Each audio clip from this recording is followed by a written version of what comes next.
I want my legacy to be the impact that I can have on young kids and the people in the state of Iowa.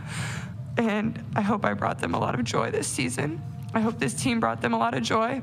I was just that young girl, so all you have to do is dream, and you can be in moments like this. Although Iowa wasn't able to come out with a national championship, they still did something that might be even bigger. They got to the national championship for the first time in school history while also putting women's basketball on the map.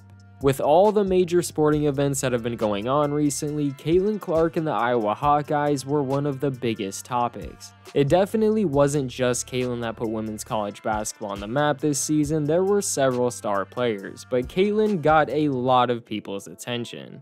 The national championship game had 9.9 million viewers, which made it the most watched women's college basketball game ever. Caitlin finished the tournament averaging 31.8 points and 10 assists per game.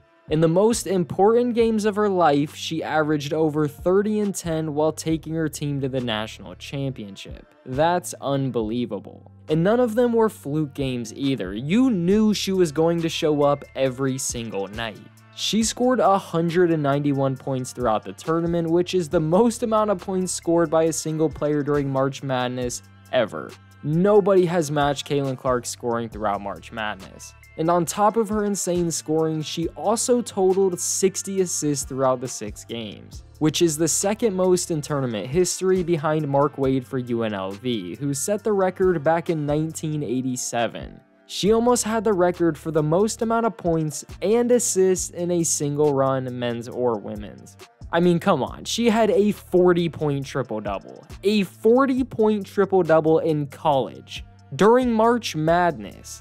That was the first 40 and first 30-point triple-double in tournament history. She completely dismantled Louisville by herself in one of the biggest games of her life. Then when you thought things couldn't get any better, against the 36-0 defending national champion South Carolina, she had another 41-point game and a win to top it off.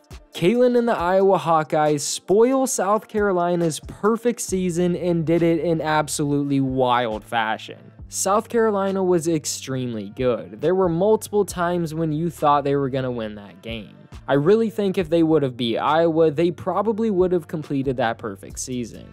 Well, I don't know though. LSU did turn into the Golden State Warriors during that game. Caitlin made 8 threes in the national championship while shooting 19. There are very few players in the entire world that have the green light to let 19 threes go in a single game, let alone in the biggest game possible. She did not shy away from the moment at all. If it goes in or not, Caitlin was always ready to let the next shot go. Whether that was a drive to the basket or a 3 from half court, she will live with the results after. Honestly, her worst game throughout the tournament was against Georgia, and that's just because she didn't shoot the best. Other than that, she didn't have a single bad game throughout the entire tournament.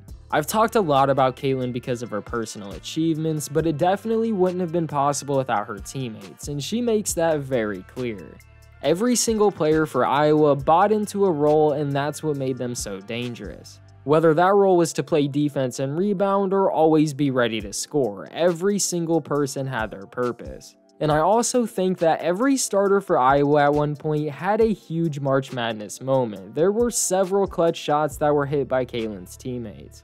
Monica Sananu was easily the second best player during this run. She was extremely good at every aspect while doing it in the fewest possible dribbles. Her and Caitlin were able to get so many easy buckets through the pick and roll. McKenna Warnock was always there for a clutch 3 and showed up every possession on offense and defense. Hannah Stalkey played extremely good defense, especially when Monica was in foul trouble. Kate Martin and Gabby Marshall also both ran the guard positions extremely well. They weren't the most stacked team, but they were a team that bought in, and it took them all the way to the national championship. By the way, the refs in the LSU game were absolutely trash.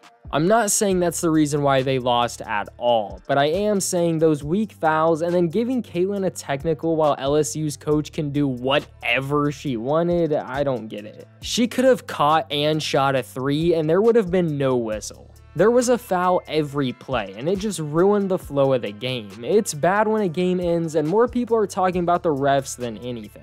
Well, I guess more people were probably talking about what Angel Reese did.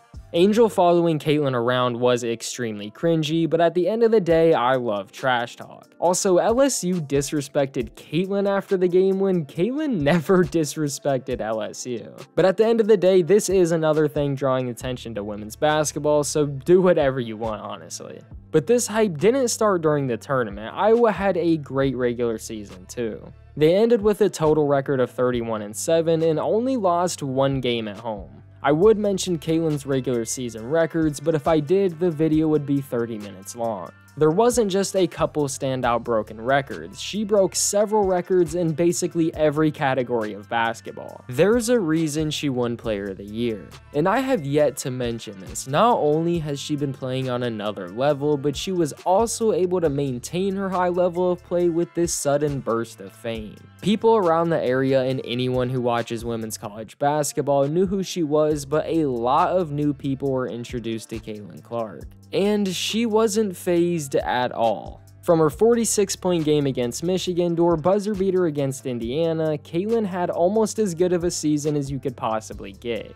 I said almost. Caitlyn's a junior, so she'll be back next year to tear the game up even more than we've already seen. With that being said though, 5 players for Iowa that get a majority of the minutes are seniors, so some of this Iowa team won't be returning next year. So it does suck for them knowing they didn't get to achieve that national championship. You can say whatever you want about Caitlyn, but she is truly an inspiration for a ton of girls growing up. For the first time, we're seeing multiple star women's basketball players being the biggest topic in the news. But these aren't just great women's basketball players, they're inspirational figures to millions of aspiring basketball players growing up. Caitlin Clark and Iowa might have lost the battle, but at the end of the day, they're definitely winning the war.